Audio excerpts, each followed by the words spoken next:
everybody is harmony and everybody is melody. It's called Le Rock and Roll. Yes, so I play music from the 16th and 17th centuries. So classifiably, this is music from both the Renaissance periods and the Baroque periods. I feel very lucky to work at a place like the Met, not only because it's, one of the strongest edifices of cultures from all over the world. It's a wonderful place to come, and one tends to forget the depth and breadth of the objects here. I've realized after teaching individualized music lessons and teaching in college classrooms, which I've been doing for the past few years, it's almost more important to me to have enthusiastic students as opposed to brilliant students. To a student, you can really build a lot of knowledge that way.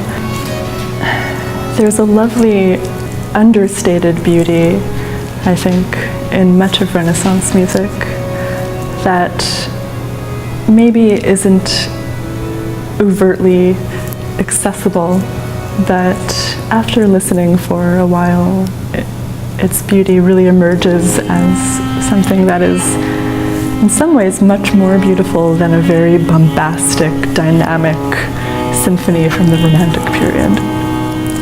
Not that I don't like Brahms and Beethoven and the great Romantic composers, but there's an intimacy in Renaissance music that is really not found in music of what we call the common practice period.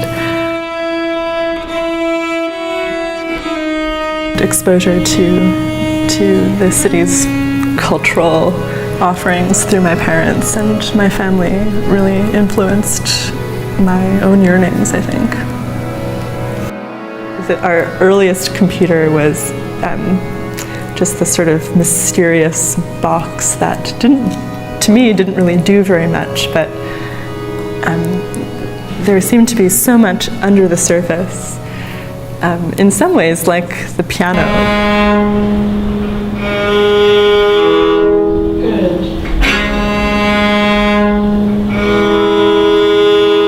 Mentorship is so important, and I think about this now as I get older and see younger people emerging, either my college students or my interns here at the museum.